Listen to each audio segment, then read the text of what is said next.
Eddie Jones has named his squad to tour Australia. There's certainly a few new names in this one and a couple of omissions. We'll go through the squad pretty quickly, and you guys can let me know your thoughts. We'll go over who's in and then kind of talk a few guys who may be injured or otherwise not included. Props: Genge, Hayes, Rodd, Schickerling, Stuart, and Vunipola.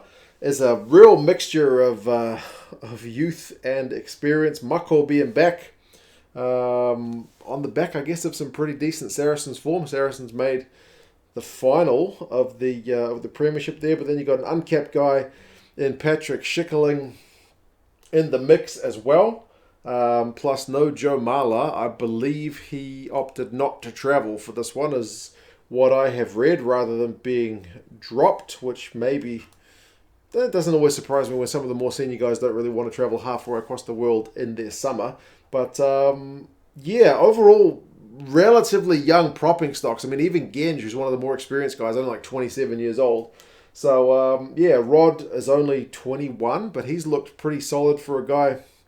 You know, props aren't usually as mature or even just powerful as he is at that age. So, yeah, it's a proper interesting mix. I'm surprised to see that Will Stewart's already amassed 20 caps. That seems to have gone by in no time. But, as I said, bit of a mix. And then Cowan-Dickie, George, and Walker are the hookers. Cowan-Dickie and George seem to be always the main two guys. I mean, it was George and Cowan-Dickie for a while, and then it was kind of Cowan-Dickie with George. George maybe kind of fell out of favour. But now he's kind of back in Eddie's good graces. And then there's always a third guy. It's been Singleton, who's not in the squad, but he did play against the Barbarians. It's been Nick Dolly, but then he didn't get a cap, and then he's injured for this one. So now it's Harlequin's Jack Walker, so congratulations to him.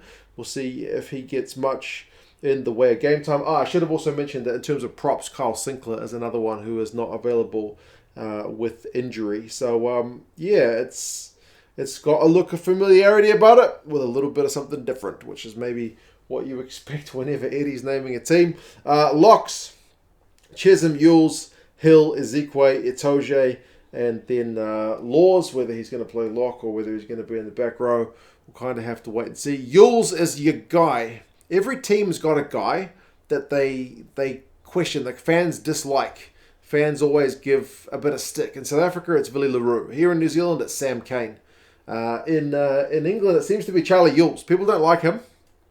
So he's the one guy that people always ask the question, what does Eddie see in him? But he is still in the squad. The locks, if anything, look pretty familiar. There's no real bolters there. I mean, Chessum's been good form for the Tigers, especially with his ability to disrupt at line-out time. Isiekwe likewise, for Saracens, has also looked pretty good alongside Maro. So, that's more kind of steady as she goes than I would have thought anything else. Lucy's, you got Tom Curry, Ludlam, Underhill, Vunipola, who's back, and then Jack Willis. So, my first thoughts when I saw that is kind of, where's Ben Earl? Because I've been watching enough of the Premiership this year to know he's been in phenomenal form. But he finds himself on the outer. Alfie Barbary is another one who's kind of been there or thereabouts as well, but not included. Billy V's inclusion, he has been in pretty good form. I think genuinely that's a good call from Eddie.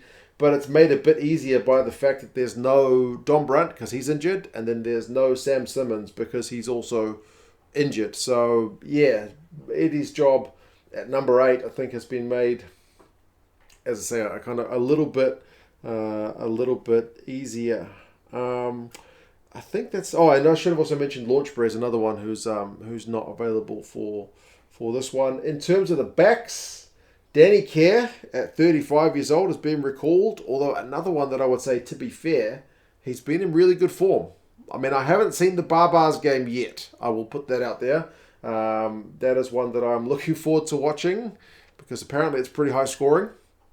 I'm looking forward to watching that one shortly because it's was not broadcast here, but it has made its way to YouTube, so I'll be checking that out. Randall and Van Poortvliet are also there as well. Van Poortvliet's another one who's a new call-up. There's more in the backs than there are in the forwards. There's only 2 uncapped guys in the forwards. Van Poortvliet's another one who's been in pretty good form, but halfback or scrum half is one of those weird ones where Eddie, again, I sometimes question, like, what's like, what's the strategy? Obviously, he always played Ben Youngs for a long, long time. And Hines. But Hines is no longer in the picture, hasn't been for some time. Ben Youngs, I think, is another one of those guys. Brady said in the press conference he wanted to rest him, but with the family goings on, he probably wouldn't want to be travelling anyway. So Ben Youngs is kind of out of the equation. Maybe just some of the other halfbacks are like a little bit too inexperienced, so you need to have a guy like Danny Kerr in the squad, who's a guy who's genuinely played a lot at international level compared to a guy like Randall, who's only still in single-digit caps, and then Van Poortvliet, who's uncapped. Alex Mitchell was the other guy I thought might have been in the equation. I think Quirk's injured. So, Alex Mitchell towards the end of the season was going all right, as opposed to the Bristol guys who weren't going that well. So, I guess it's a bit of consistency with the picking of Randall ahead of Mitchell, but Van Poortvliet's promotion is an interesting call. But as I said, there's been some guys in good form. I mean, the Tigers got that championship for a reason, so it's a good reward for Van Poortvliet, who's still a pretty young man. So that's a real mix of youth and experience. Then you got Farrell and Smith at 10. Geez, that's a loud bird. Farrell and Smith at 10. That's not really a surprise. I think that's kind of steady as she goes. Those are the two guys. They still haven't named a captain. You would imagine it would be Farrell. But Smith is certainly going to be knocking on the door for a test appearance, whether he's at 10 and Farrell's at 12, or whether Farrell's at 10 and Smith rides the bench.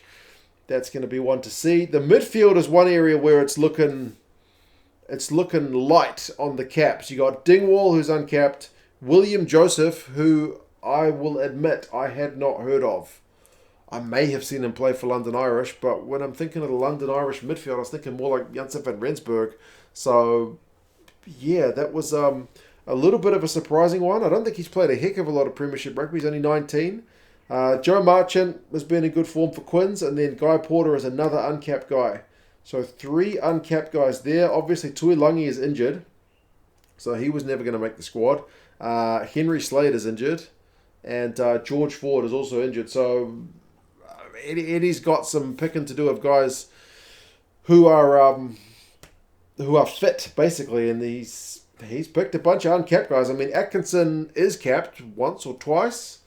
He's certainly more experienced than some of these younger fellas, but that's one area that the Aussies may be looking, I don't know, a bit more confident. The likes of Samu Karevi running at some of these guys, but as always, we'll kind of have to wait and see. Then the other backs, you got Arundell, who I have seen playing for London Irish. He's another 19-year-old. He's like a highlight reel man, isn't he? He's just doing some amazing stuff. But as Eddie said, it's a big step from doing that for your clubs, taking it up to international level. Cokanasiga's back in the mix. He's a guy who I seem to remember has always kind of in and out with injury troubles, but he's a big unit when he's fit. Jonny May's back in the side. Didn't we see him get beaten for pace for Gloucester at the end of the year? I hope he's 100% fit. But he's certainly got that experience compared to some of the guys around him. Jack Nowell, another experienced guy, and then Freeman, Furbank, and Stuart. Freeman is your last of the uncapped guys, but to be fair, has been in really good form for the Saints as well. Stewart's been a bit of a revelation since he's got his England caps. He's taken to international rugby like a duck to water. And then Furbank, I guess, is your other guy who can cover 10 if needs be. So we've seen him do that before. Obviously, no Max Malins is a little bit surprising, seeing he was the top try scorer in the Premiership and very versatile. And Hassel Collins, Radwan, there's a bunch of outside backs who haven't made it. Lewis Liner and Anthony Watson are guys not considered due to injury, but yeah. I'm always a bit... Of all the squads that we look at, I swear Eddie's ones always have me the most perplexed as to what he's doing. I'm always wondering, because I know Eddie's a pretty deep thinker. He's got plans that I can't even conceive of. But there's certainly a few changes. As I said, a lot of guys out injured, and a couple of guys who've opted, I think, either for rest or not to travel. So some of the experienced guys. So big recalls, interestingly, for the guys like the Vunipola brothers, like Danny Kerr, and then a bunch of inexperience in the backs, especially the midfield. So, Yeah, I'm very curious to see how this series go because the Aussies have got a pretty tidy squad. England have had their number in recent years. I think like for the last, how many years is it? Like 6 years? I don't think the Aussies have registered a win over the English. So, yeah, I'll be really curious to see how this one goes. You guys will have to let me know your thoughts on the squad. If you want to get some England gear, funnily enough, it's on discount. It was 60% off the last time I checked. There'll be a link down in the description for England Rugby Store. They've always got England Rugby gear. And, yeah, on sale is the best time to get it for summer for you guys. But, yeah, you guys let me know your thoughts on the squad. How do you reckon these guys are like to go up against the Aussies? Are you confident, or do you think it could be a tough tour? I'm very curious to see. But anyway, I'll stop rambling. You guys let me know your thoughts, and I'll talk to you guys again soon. Yeah.